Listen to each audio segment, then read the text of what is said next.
folks, we're about to get started. Up for yourself, yeah. How's that? Perfect. Perfect? All right. Good evening and welcome. It's really exciting to see everyone here today. We had a gorgeous day from what I saw from my office window. And we're going to have a really amazing night tonight as well. So I'm really excited to present and kind of open some remarks about what we're going to talk about tonight in the intersection of drones, DNA, whales, and ocean health. But before our speakers dive in, thank you. I'd like to take a moment to thank all of our donors whose generous support makes work like this possible. For those of you joining us for the first time, I'm going to tell you a little bit about GMGI. We were founded in 2013 as a nonprofit research institute built upon the over 400 years of maritime history here in Gloucester, with a mission to address critical challenges facing our oceans, human health, and the environment through innovative scientific research and education. Speak louder. Is that better? Okay. I will be really close to this then.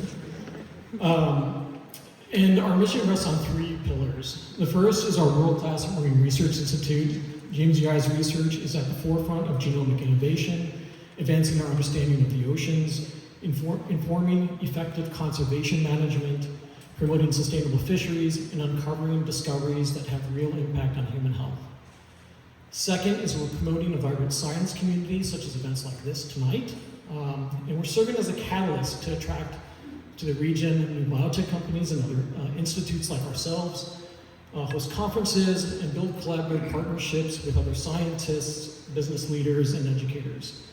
And lastly, kind of uplifting and supporting all of that is our Biotechnology Academy. We're providing transformative hands-on science education. And the Academy just celebrated its 10th year just last week, and so I'll give a shout out to that.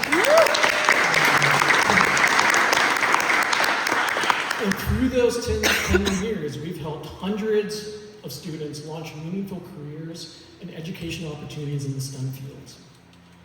Now, before I joined GMGI, this is going back to 2019, Jen, who you'll hear in just a moment, and our science director, Andrea Bodner, had some conversations, let's see if this works, with an organization that we just found that was just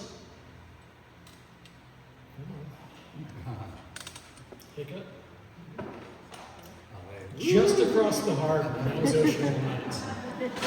We had this idea, could we combine our scientific expertise and start to answer some of these critical challenges that are facing our oceans, and more importantly, these really charismatic and beautiful animals, whales. And so, allow me to introduce our two scientists which are at the heart of this work. Dr. Ian Kerr is CEO of Ocean Alliance, a global leader in whale research and ocean conservation since its founding in 1971. He began his career there as a volunteer, and he's dedicated over 33 years of his life to this organization. Under his leadership, Ocean Alliance has built a reputation for developing innovative, non-invasive research tools and technologies that are helping to democratize marine animal science, engage researchers, conservationists, and public alike. Jennifer Polinsky is a staff scientist at GMGI and one of our longest standing members of our research team. She joined in 2017. Her work spans all of our research programs. She's had a hand in almost everything that we're doing, with an overarching goal of applying advanced genomic and computational technologies to pressing challenges in marine conservation. She has generated reference genomes for the lobster, the Jonah crab, uncovered genomic and transcriptomic signatures of exceptionally long-lived sea urchins and other organisms, and led eDNA biodiversity studies both locally and internationally. So what started as a conversation all those years ago across the harbor has grown into something that's truly exciting. And I'll let them take it from here. So please join me in welcoming Dr. Ian Kerr and Jennifer Polinsky.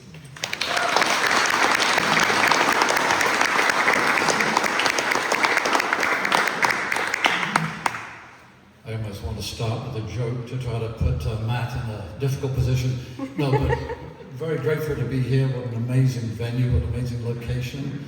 I'd like to thank all of GMGI's donors, and I'd like to meet with all of them personally after this. No, but I will say it really has been a fantastic collaboration, great people and great science, and we'll take it from there, hopefully. How come it was working so well before? Put the machine here, maybe it's gonna lean over. There you go. So in short, you heard this, Ocean Alliance was founded in 1971. Our HTML is whale.org. By the way, Jen called me up and said, Ian, could you talk for like 20 minutes? And I said, well, my first slide takes 20 minutes. So I'm verbally challenged here today. But in short, our founder, Dr. Payne, is best known for discovering with his wife that whales sing songs. And those recordings are even aboard the Voyager 1 and 2 spacecraft. So please call me a space cadet. And many people think when we sort of discovered that whales sing songs, it didn't only sort of awaken people's interest in these charismatic megafauna, marine mammals, but also got people thinking about other species, elephants, sloth, etc. So it's been an interesting journey, and as if our life wasn't more difficult, if you're studying a rhino on the Serengeti, it doesn't disappear beneath the sand every 20 minutes and appear 5 miles away, which happens when you're studying whales. So because we didn't have enough of a challenge, we said, well, why don't we buy the tar and Watson paint factory? So before, the bottom corner is a rendering, and it is interesting for me that, I welcome people to come over and visit the site, but there's a lot of work that's going on that you don't see. Oh, actually, you know what? Let's just go back here. Wait a minute. It took a second. Struggling with the technology. I know. I just wanted you to hear some Here we whale go. songs. There we go. So this is one animal recirculating its breath, and one song takes about 20 minutes typically. And every year they'll change 1 or 2 notes so that 4 years later it will be a totally different song. So if you hear this coming from the paint factory, it's not me harassing my most recent staff member.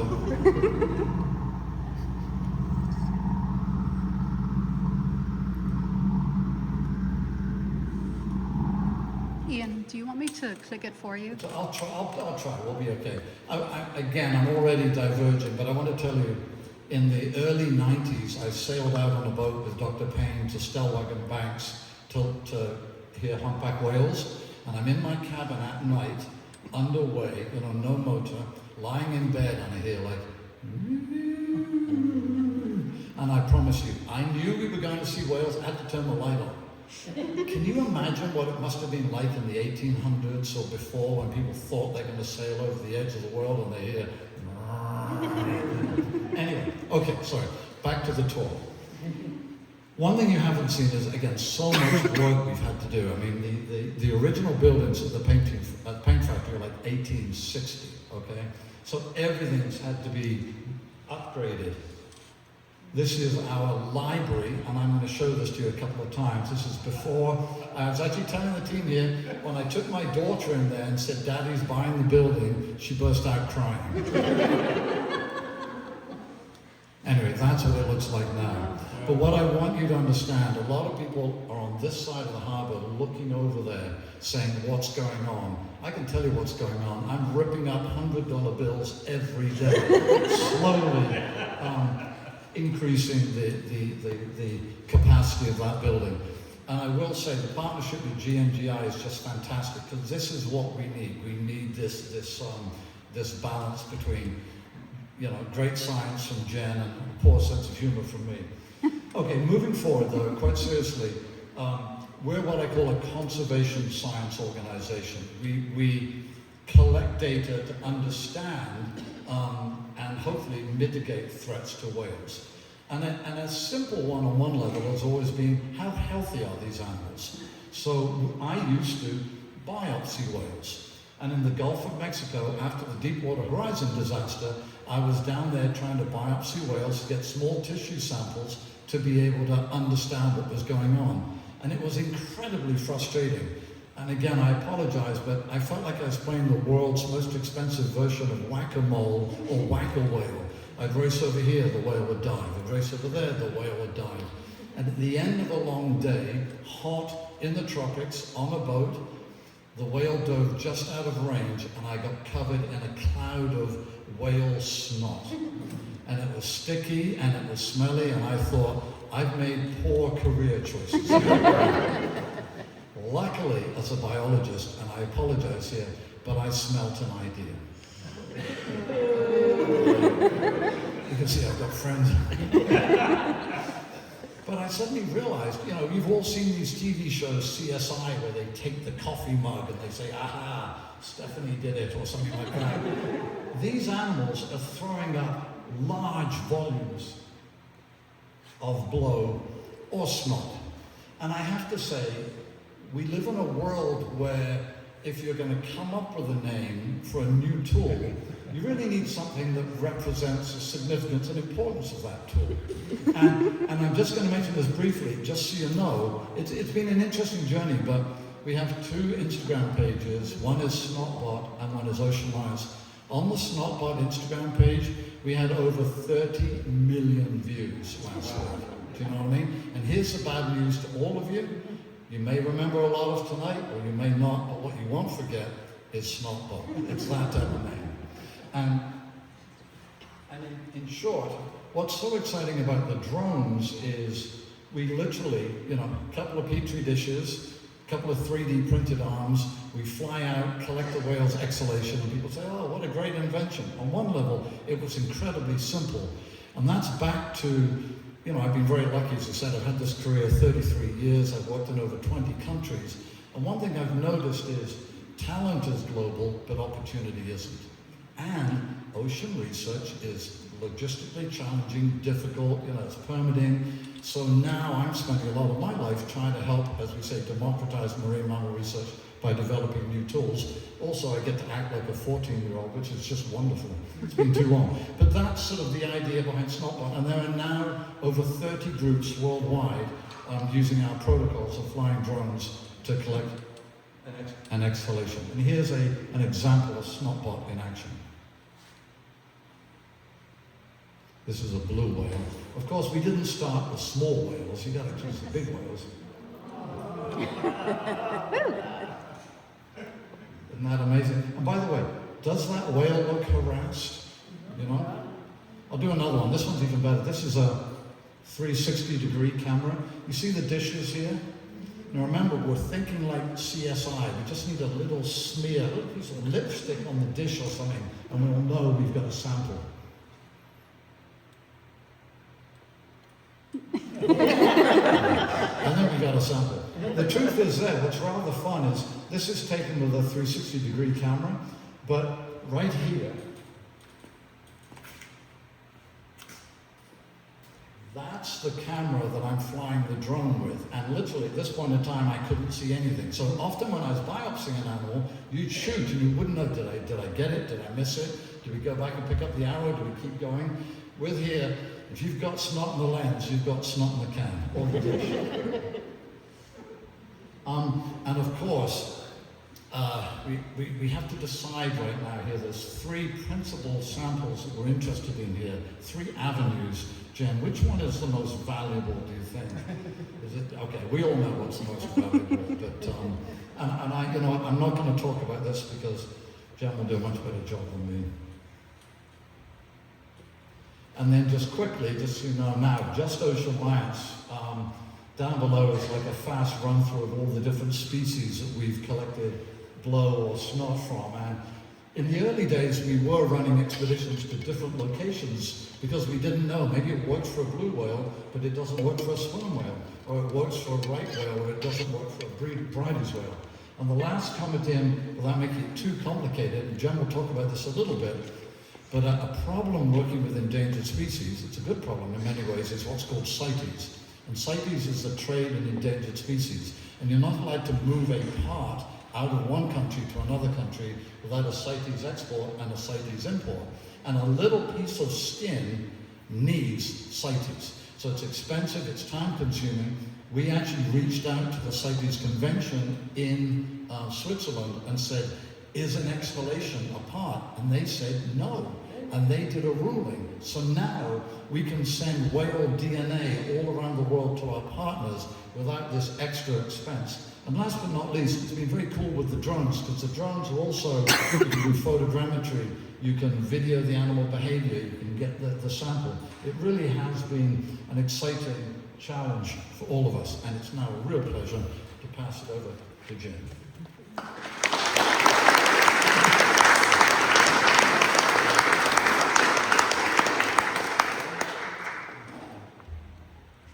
Just slightly shorter for me, in heels.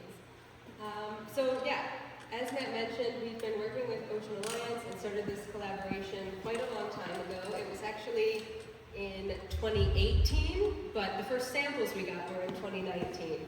And you may have guessed hormones or DNA, but the thing that I think is most valuable in these samples, and I'm going to try to convince you is the most valuable part of these samples, is actually the microbiome. So what we've been doing since 2018 is working with Ocean Alliance and the SnotBot samples to sequence the whale blow microbiome.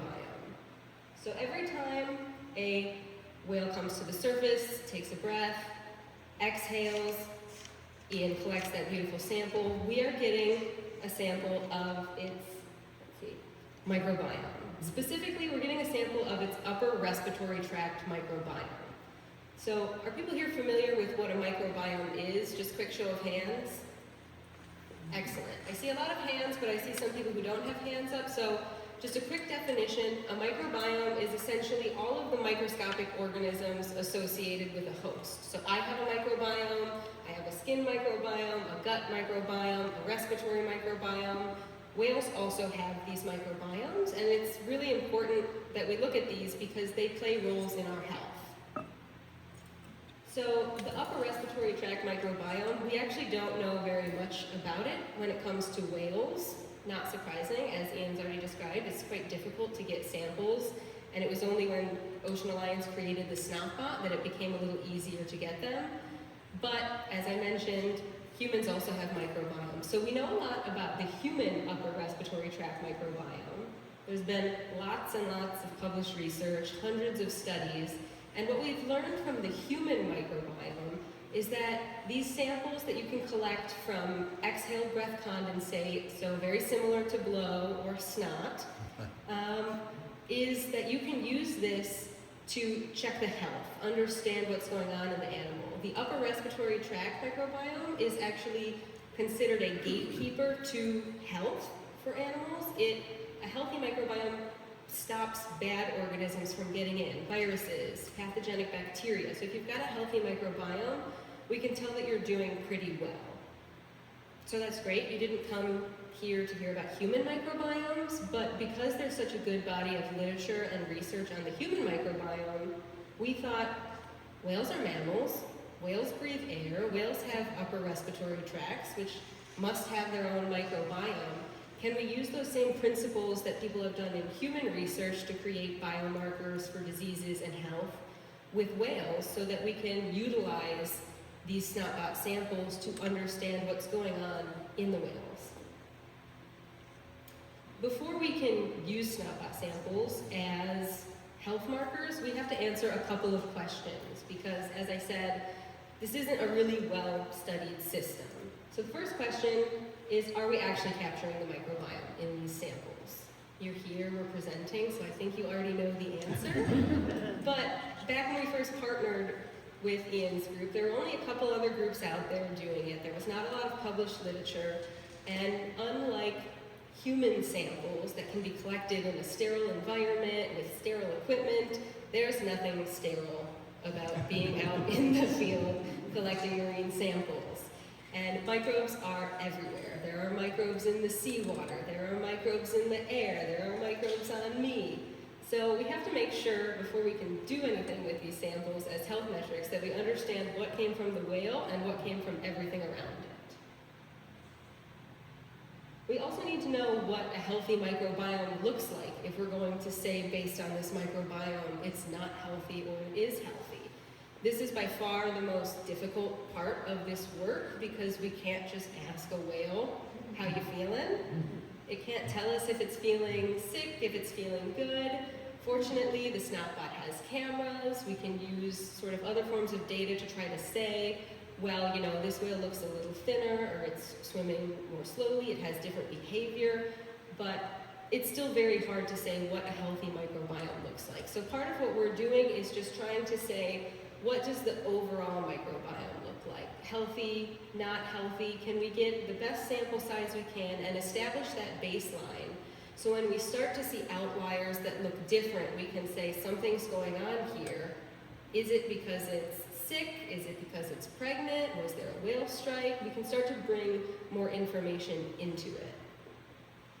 And lastly, we want to know if the microbiomes are the same or different across these different species. So they're living in similar environments, they're all whales, maybe they have similar microbiomes. As Ian mentioned, they've collected over 10 species now. Can we create a universal whale microbiome biomarker panel? That would be amazing, but first we have to check and see, do we need species-specific panels? Do we need population-specific panels? We have to answer all of these questions in order to use this tool as a health assessment. So that's what I'm going to talk to you about today. We've been doing work with Ocean Alliance, characterizing and comparing whale-blow microbiomes across different species and geographic regions. So these are somewhat older samples. They were collected between 2019 and 2022. And we mostly have focused on 3 species that we have a good size sample set for. We've got blue whales from the Gulf of California, humpback whales from here around Stellwagen Bank, and sperm whales from the Azores. But you'll see that there are actually 6 species up here. That's because there were some opportunistic samples, and who am I to say no to a sei whale or a fin whale or a Bryde's whale sample? I'm not, I took them. Every time we go out and get these samples, and by we, I mean Ian and his team, except the 2 times they've invited me to join, we're also collecting control samples. As I said, there's a lot going on in this environment, so we want to know what's coming from the seawater, what's coming from the air, what's coming from me accidentally contaminating something in the lab. So we've got seawater controls, air controls, and lab controls to go with all of this. So I'm not going to spend a ton of time talking about what actually happens in the lab. I will say, just as Ian's team had to optimize the methods for collecting the snot and processing it and putting it in buffers to make sure that it was stable by the time it got to us, there was also a lot of troubleshooting and testing that went into how do we get the best DNA out of these samples. I have some fun stories about how I tested this because I didn't want to waste precious whale samples, so I decided to create pseudo whale blow samples, which was me in a petri dish. In the end, it worked out pretty well. We got a great protocol. I didn't tell anybody I was doing this until after the fact because it looked very silly. But what we came up with was Ian and his team found that the best way to preserve the samples was to put liquid buffer onto the plates and then collect all the liquid, put that in tubes, it comes to us, it gets frozen until we're ready to process. That buffer is wonderful for preserving the DNA, but it can get in my way when I'm trying to extract the DNA, so we just filter it through tiny pore size that will capture all of the bacteria and cells and everything that's there, but let the buffer go through, and then I extract off of that filter. I take the DNA, I amplify a region of the genome that's quite small. Out of, billions of DNA bases, it's only about 300 long, but from that 300 base section, we can tell what bacteria it came from using databases. So we sequence those small fractions and then use bioinformatics to sort out, find all the different ones, and then make sense of the data that came out of these samples. So I borrowed this video from one of Ian's earlier slides because it really, I think, beautifully shows why we need control samples. There's so much going on there. There's water over the blowhole right before it takes that big exhalation and we collect the sample. So the first question we need to answer are these samples distinct from the environment that we're sampling them from? And we're here, so the answer is yes, they are distinct. I know this image is so beautiful and it's putting Ian's to shame, but I will quickly explain what you're looking at. So this is a non-parametric multi-dimensional scaling plot, or an NMDS plot. It's a technique that we use to take really big complex data sets. So in this case, we found over 15,000 different microbial sequences.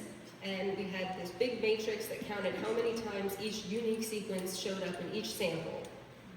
That's very complicated data. You can't look at all those individuals. So what this method does is it basically looks at the similarity and compresses it down into a 2D plot where each point on this plot is one of our samples. They are colored by what kind of sample they are. The light blue is our SnotBot sample. The darker blue is seawater, beige is air, and then gray is our lab controls. And it tells us how similar they are. So the closer they are on the plot, the more similar they are in their microbial communities. So what we're seeing here is there are differences. They overlap a little, but there are differences. And when I decided to take a look at this one level up from species and look at the genus, they're even more distinct. So this was exactly what we were hoping to see, which is that there are clearly different microbes in the whale samples than what's in their surrounding environment. These samples that are controls aren't useful just for saying, yeah, they're different. We can also use the control samples to disentangle the whale microbiome from its environment. So I used those samples to pull out only the microbes in our data set that originated from the whales, which is really important because the whales came from different places. We want to know, do species have distinct microbiomes? Not, does the Pacific and Atlantic have different? We've already answered those questions. Talk to Matt more about that. He's our microbial oceanographer. But we found that the whale species, once we've decontaminated everything, do have distinct microbiomes from each other. So now the points are colored by the different species, and we're seeing all the humpback samples clustering more closely than with the blue whale and with the sperm whale, and then we've got our 3 one-off samples sort of hanging out wherever they please. And this was really exciting to me because it sort of looks to me as if there might be groupings based on whether they're baleen whales or toothed whales. But it's hard to draw serious conclusions when you've only got the sperm whale representing the toothed whales, but I still think there's something there. I'd love to get some others in the mix to check it out. So this is another way that I looked at this data. This is a tree plot. Don't worry about trying to read anything. The colors are the same. These, once again, represent different samples, colored based on their species. And this is sort of another clustering method to look at the similarity and dissimilarity between the microbial communities. And I personally really like these plots because on my computer, when I can actually read it, you can start looking at patterns based on the individual whales.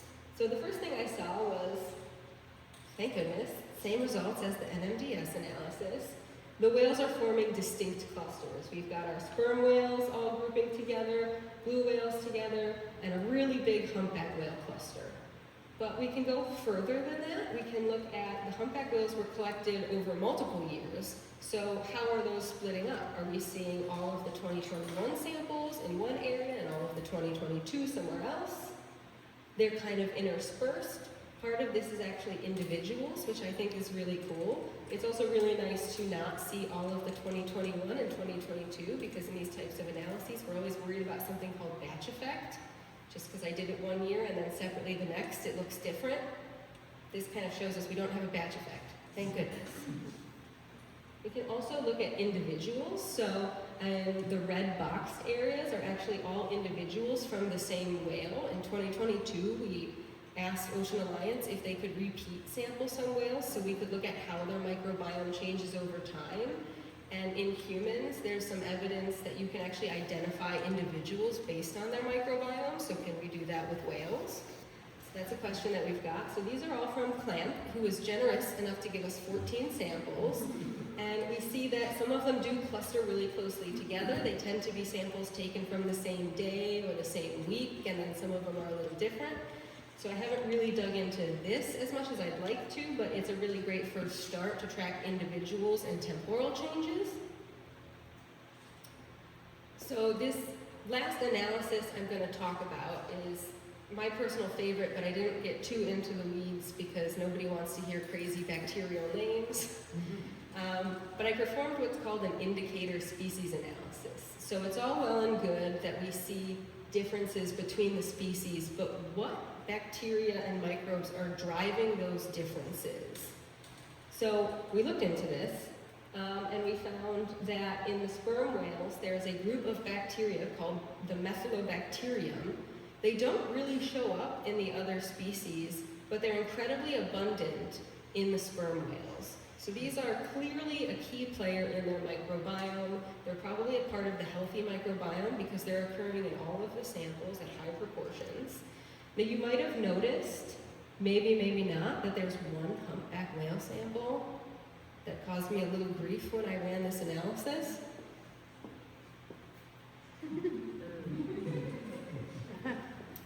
I was not happy about it. But after I ran this indicator species analysis, I went back and looked at the top sequences and microbes that were driving that one humpback whale sample to group with the sperm whales, and it was actually Methylobacterium. So it does occur in humpback whales, but it's always very low. It's not in all of the individuals, but this one whale had a higher proportion that looked more similar to the sperm whales than the humpback whales. So that was kind of one of our things, well, maybe something was going on here. Was it healthy? Had it taken a little vacation over to the Azores? Deep diver. Was a deep diver? I hadn't thought of that. I really like that theory. That's going in the paper. So that was something really interesting. And we did the same thing with the other species too. So blue whales had a really high dominance and also what we call richness. So a lot of different species that were in this group of bacteria called the Oceanoverga. They are ones that have been seen in previous work with whales and have been indicated to be core microbiome members. They're in the other two whales, but the overall proportion of them and the number of different types was just like exponentially bigger in the blue whale. So these are clearly a very important key player in blue whale microbiomes. And then lastly, the humpback whales actually had a very high number of unclassified bacteria that could only go to the phylum level, which is pretty high up. I'm trying to think, like, we're in the phylum Animalia, so that if that gives you an idea of just how high up on the taxonomy scale we are. But these gamma proteobacteria are unclassified, which means that they're pretty rare. They haven't been seen in well-studied systems. Again, I'm not surprised. Whales aren't necessarily a well-studied system as far as microbiomes go, but these could be unique to humpback whales. So these are something that would be really interesting to try to take the glow samples, maybe isolate the bacteria, sequence their genomes, and really understand what is their role in the microbiome. So those are the only results I'm going to show today. We are still working up this data. We're actually in the process of finalizing a manuscript for publication, which will be coming your way anytime, Ian. But what this study has provided us with is the first successful sperm whale microbiome analysis using drone-collected samples. So I heard the story that they weren't even sure when they went to the Azores whether they were even going to be able to get samples from the sperm whales, because the other whales sort of blow up and the sperm whales blow over. So it definitely complicated the situation, but obviously they're very good at their jobs because I had a beautiful data set to work with. This is also the first multi-species whale blow microbiome comparison.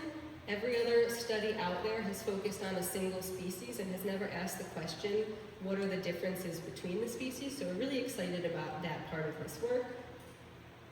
It's a novel discovery that the microbiomes are distinct. Maybe it seems like, well, obviously they're different. But in science, if nobody's proven it, you can't make any assumptions. So we have just proven that they do have distinct microbiomes.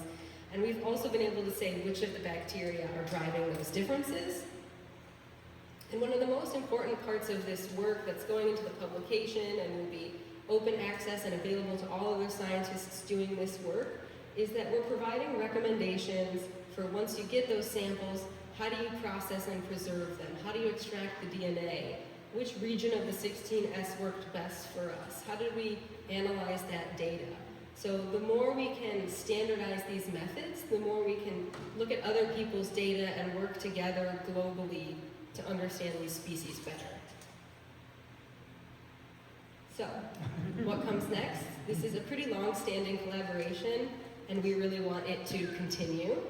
So, I think So you put the video on a loop. I do the videos on a loop because it's so good. Another one I stole from Ian's slides. So we want to continue adding new samples and new species to these analyses. This is only sort of a subset of the data because they were the ones that were worked up the farthest so far because, you know, we don't always have what we need to get the sequencing done, so the samples sit in storage for a while, but we really love to continue expanding this work. I'm also personally really interested in going a little deeper in looking at those individuals with repeat sampling and tracking. How do they change over time? Does it change from when they come up from where they've been dealing with having their babies and they come up here to be feeding? Is it different when they're pregnant, when they've just had a calf? How is it changing based on just their life and their age? So a long time ago we had one sample that maybe came from a calf and it had way fewer different types of microbes than the others. So how does their microbiome develop over time? Can we track it over their lifetime is something I'm really interested in. And as I've said a few times, it's hard to know which whale is healthy and which is not, but we can sort of draw conclusions based on other data, like looking at their body condition in photogrammetry and maybe their behavior. And this is where I'm going to pass it back to Ian, because since we've gotten these samples and all of this great data, they've actually been developing new tools that I think could really revolutionize what we can do with the microbiome data.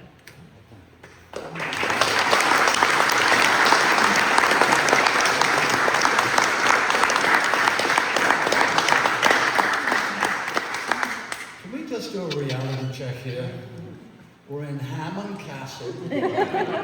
We're hearing about, you know, whale microbiomes and some mad guy that loves to fly drones and fix up I mean, come on. I'm going to wake up in a minute, I think, but I clearly you appreciate how grateful we were to GMGI, because honestly, when we started SnotBot, and I think Dan is in the audience, he was there at the beginning, when we started SnotBot, people were like, you guys, what the heck are you talking about? You know, drones and whale, the drone blows down or the whale blows up, and honestly, it was a challenge, and clearly, thanks to the partnership with GMGI and other groups, we're moving beyond that.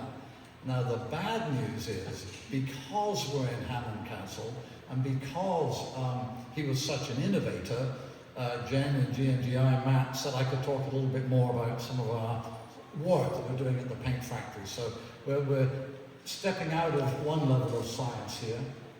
How did you get to work every time? I used my left hand. The left hand. Okay, there we go. Thank you. So remember earlier when I talked about rhinos diving beneath the Serengeti and stuff?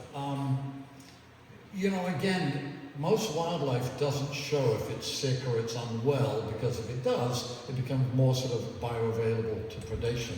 And with whales, you rarely can you tell. So I think actually almost 15 years ago, the folks at Woods Hole developed what was called a data tag, okay? And the data tag is like a Fitbit, all right? I'm not going to read it out. You can see all the stuff it does on the side here. And you literally stick it on a whale, you know, with the suction gun. I'll get home with a hickey on my head and my wife will say, did you stick it?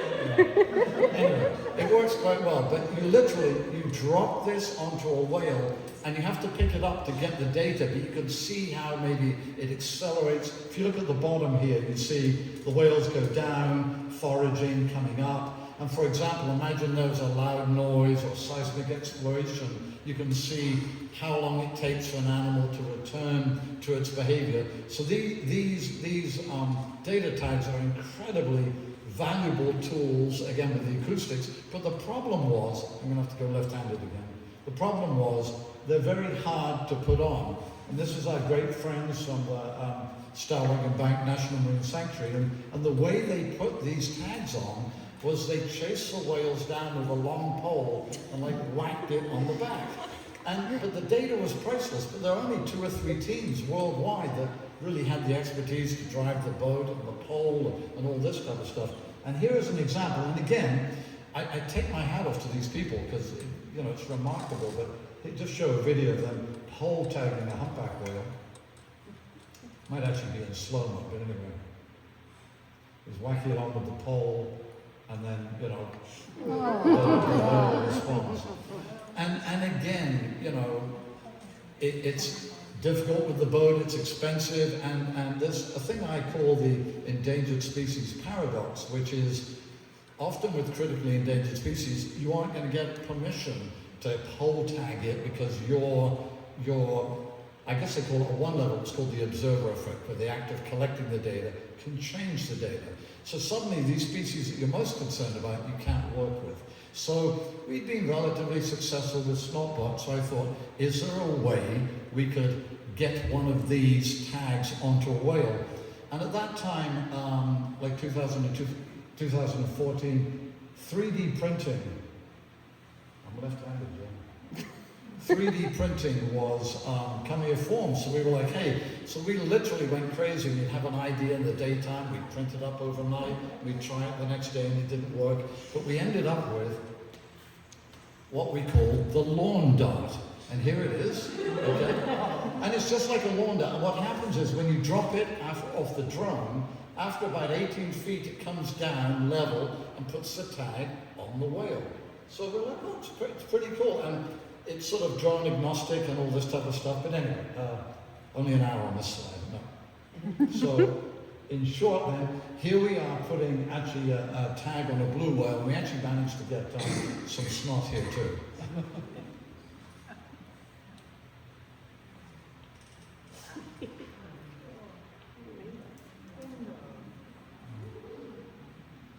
And what's so exciting, and again it goes back to GMGI, we're getting photogrammetry, we're getting microbiomes, we're getting DNA, we're getting dive profiles, we're getting bioacoustics.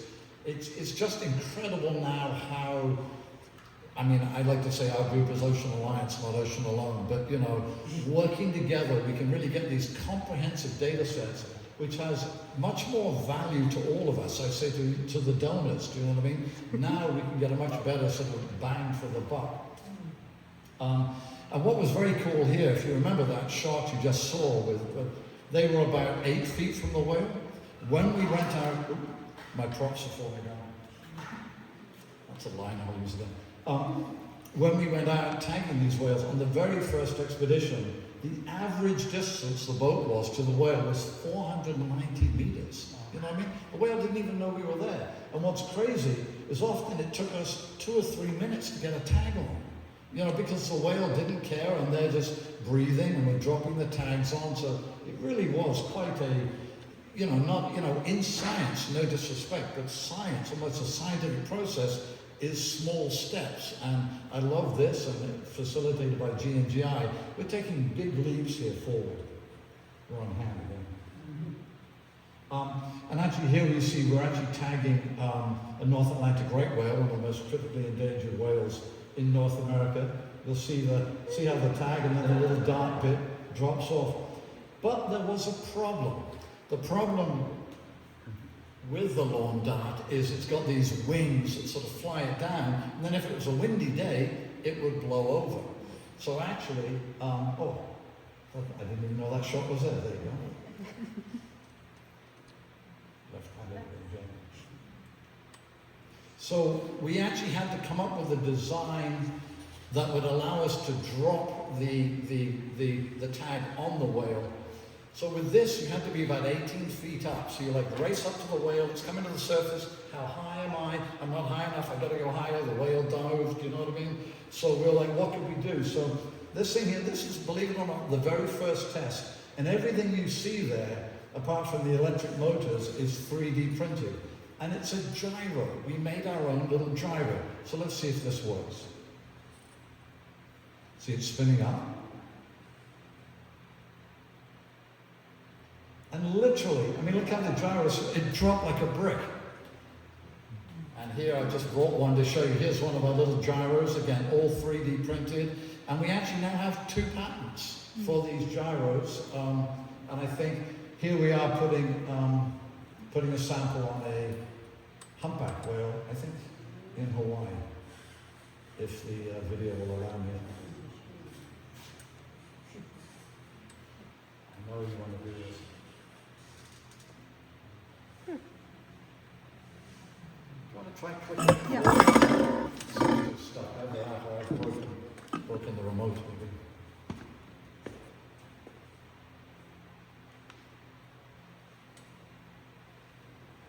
But watch how this, I mean, it drops like a rock, or like a brick. It's just dead, look at that, dead flat, bam, you know? And you can actually see the gyro is still working. So I have to say, I want to thank GMGI again for inviting me here to be in Hammond Castle talking about mad technologies. Uh-oh, you may have to do the next slide. Sorry. I may have broken the remote. So just quickly, I just wanted to say, you know, there's nothing worse than being moderately successful at something because you just want to do more. So we're now exploring a whole host of different avenues to almost add greater value to support us so that when we go out on an expedition, you know, we've got these really comprehensive data sets. When I talk to people, I often say, good science is like assembling a jigsaw. And what scientists are hoping for is to see the picture with the fewest amount of pieces. You know, if you have to have every single piece, you know, that is more costly than, so we need to find the sort of we need to get the scent that we're on the right trail with the fewest amount of pieces. And just this one, for example, I mean, we were talking about biopsying whales, sedating whales, and one of them we're looking at, if you think about it, if you can drop a tag on the whale, and maybe whales are entangled, could you actually drop a cutting hook? And this is just a 3D representation of it. We haven't done it yet on the blades, but the idea now is if a whale is entangled, we can come up to the whale, drop this cutting hook, and there's like a little drogue or a parachute, and the whale swims away with the parachute pulling the cutting hook that will hopefully then free the animal. So that is, again, another. Okay, oh. Let's see if I can get this to start. Oh, there it didn't roll. Oh, she's rolling it for me. So clearly we've always mentioned, you know, I have 2 real concerns type of thing as we look at the big picture. One is, you know, I think we're losing the battle to save the wild world. So we need more tools, we need more collaborations like this.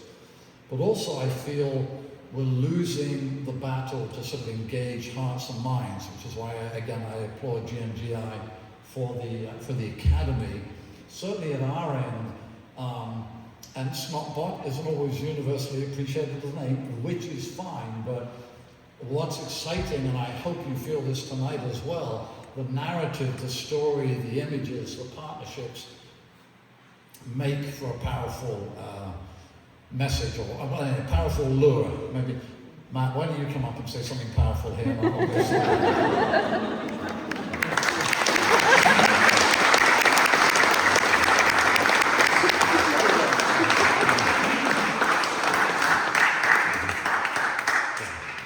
Matt said he's got nothing powerful. But I think we'd just really like to thank Ian for accepting my invitation to do this talk. This has been my favorite project to work on since we had the idea to reach out to Ocean Alliance in 2018. Hopefully we've convinced you that SnotBot is a great tool, the microbiome is really important, and also adding more data to this work through different innovations that can actually help us know, is this a healthy whale's microbiome or a sick whale's microbiome, is really what's driving us. And in the end, it's about the animals, it's about conservation, it's about protecting the beautiful planet that we live on, and I think that's all I have. Woo, woo, woo.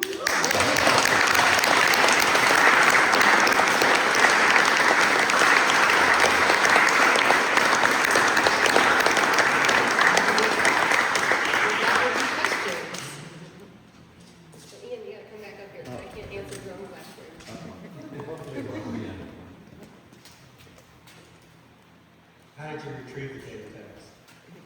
I'm sorry? How did you retrieve the data tags? You showed how you connect them. Oh, yeah. Well, How do you actually, get them back? yeah, so, okay, can I stand this way?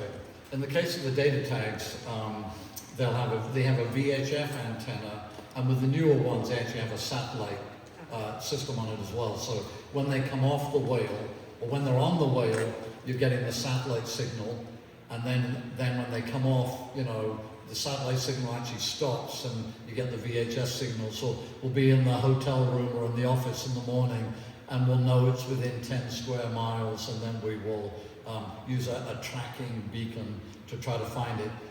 We're actually working to further develop this. I need to be careful because it's a deep hole, but huge amounts of money weren't put into this because so few people were using it.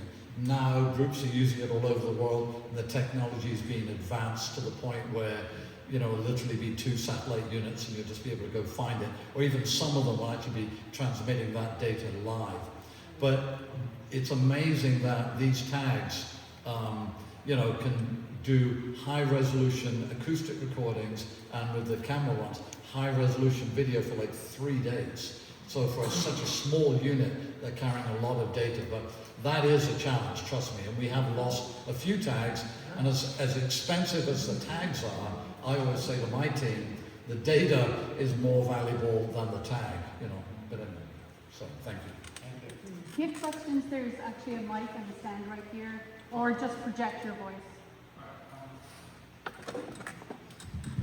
So I did some reading before I came here, and well, I wanted to ask. I read about deploying the tags with rockets. Do you know anything about that? I'd like to know about that, please. I do not, but don't get me interested. Maddie's sitting in the back of the room like, no rockets. It might have been for something else, but I remember reading something about rockets. So Yeah, no. I mean, what is interesting, you know, what's so powerful about this tool, and I did not realize it at the beginning, but, you know, whales are used to seeing birds flying above them. They're used to winds over the back. Do you know what I mean? They're used to seaweed in the water. And we're fairly confident they can't hear the high frequency of the drone because of, you know, total reflection. We think they're aware of them, and I've had a whale like look up like, you know, that bird is ugly. You know, but I probably didn't notice in the photographs, but we get these brand new drones, and then I get a can of paint and I graffiti it to try to sort of break it up. But a key aspect of this is trying to make this whole process as sort of minimally invasive as possible. But I'm going to look that up. Thank you. I have a question for Jennifer. So you mentioned that the one deep diving whale, you mentioned that the microbacteria may be playing a role. Do you think it's playing a role in like respiration or oxygen storage? Yeah, so that's actually a theory just came up with tonight when Ian saw that. Repeat the question. Yeah, so he asked the one humpback whale that we saw grouping with the sperm whales and figured out that what was driving that difference from the other humpback whales was the methylobacterium, which is really common in the sperm whales. The question was sort of like, what role do we think that's having? It's very hard to say. At this point, I think this is when I would love to have a data tag on that whale telling us if it actually is diving deeper than the other whales with it. Or it could be a sign of dysbiosis, just, you know, maybe a bacteria that is beneficial in the sperm whale may not be beneficial in a humpback whale. So it could be a sign that something is off in its microbiome. Maybe it's sick, maybe it's young. It's hard to say what really it's doing there, but that's something that we're hoping in future samples, when we see something like that, we'll have all this extra data to layer on and understand, is it diving deeper? Could that be why it looks more like the deep diving sperm whales? On that same whale, what location was that whale? Was it at Stellwagen or was it in the Azores? That was a Stellwagen. All of the humpback samples came from Stellwagen Bank in this study. Thank you. But the only comment on that is that animal could have done a deep dive out of the ledge, you know, before it actually came into shallow water. I mean, I love these questions. So when I think about the microbiome, we know a lot about it because of writings about fecal material. So are we studying fecal matter from the whale, and would that give a comprehensive picture of whale health as part of the whole picture, including respiratory, etc.? Well, a few years ago, we got a nice bag of poop from Ocean Alliance, and I've never been so excited. So yeah, you can tell a lot about the gut microbiome from fecal matter. Those ones were blue whale samples. We actually used a different technique to look at them. We did metagenomic sequencing, which is sequencing the full genomes of everything present, not just the marker gene, because unlike the glow samples, we had plenty of material to work with. So yeah, we haven't done a lot of that work, but it's something I think I'd be very interested in if Ocean Alliance happens across samples. I will say that they did smell. I'm going to add two comments here. The first one is, to Jen's point, is blue whales. You know, when a 100-ton animal goes to the bathroom, it's pretty serious. I mean, the other thing which is hilarious is it's pink, bright pink, and I wish I had a photograph, but when I came through customs, I had all the permits and all the paperwork, but I like to tell them, rather than them ask me, you know, when I go up to this customs official, I'm like, I have bright pink whale poo. Are you kidding with me? About 10 minutes later, there were like 9 customs people like, that is the coolest thing. but it is interesting because we were talking this morning. So with a blue whale, it's great because, I mean, you know, if you're defecating, well, I mean, you know, a quarter of a ton, it's a lot of poo. And it smells. And by the way, I think that... You did this, Bonnie. Yeah, but I think that New England Aquarium once tried, they had sniffing dogs that could smell the poo, you know, 15 miles away. The problem was the dogs got seasick. So, but anyway, but we were talking with somebody this morning about a drone-based fecal collector that we drop in the water that would then sort of just chug through the defecation, the material. Because the problem is up here, I mean, it dissipates quickly. And actually, Dan, who's in the back here, will remember we were in the, I think it was the Gulf of Mexico with sperm whales, and we're very interested in their diet, and often when they defecate, the squid beaks and stuff, so I would literally jump into the defecation, go down a bit, and then all the little bits of squid and fish scales would come up. Of course, I'd then have to surface through the rest of the excrement with, people would be like, Ian, there's a little bit in here. But by the way, I think it's a great idea. I'm sorry to add my bad humor. Yes. Are you planning to do this with more marine mammals like dolphins also below, or is it just us now? Yeah, so the question was, are there plans to do it with other marine mammals like dolphins? Yes, there are, and they've done it. And I'm actually in the process of publishing a paper with collaborators that Ocean Alliance so kindly connected me with, that they are also part of. That was dolphins down in Charleston, North Carolina. So they're much smaller, different challenges than the big whales, but it has been done successfully. And actually, I'll just say one little clarification point, just if it helps. You know, when we breathe in and out, we're probably 5, 8, 9 miles an hour. When we sneeze, I think it might be 20, 30 miles an hour. When these whales are exhaling, their job is to, you know, get out that VW-sized amount of air and back in as quickly as they can. So exhalation speeds have been recorded from 150 miles an hour and up. So this is why they're literally exfoliating their sort of nasal passages when they breathe in and out, which is perfect for us.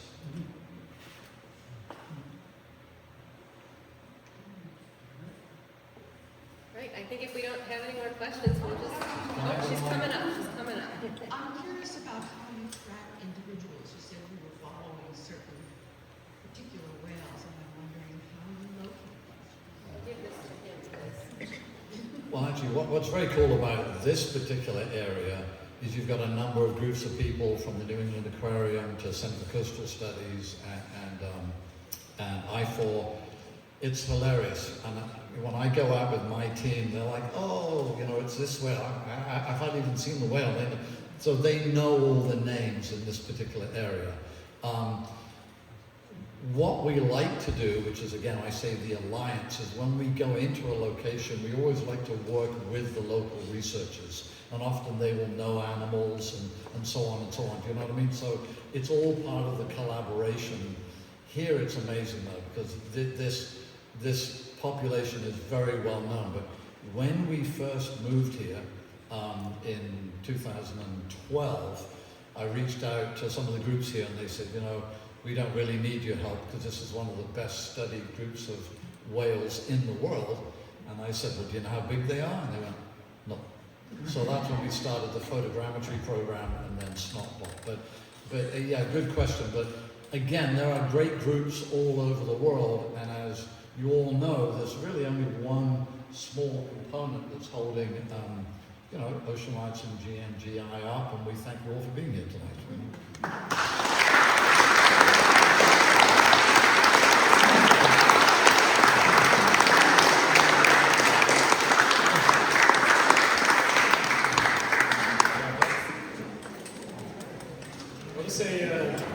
If you want to know more about both GMGI and Ocean Alliance, do check our websites out. We have newsletters to sign up for. If you want to attend more events like this, sign up for that newsletter. We've got brochures, etc. We'd love to see you come visit as well. So, thank you very much. Thanks, Matt.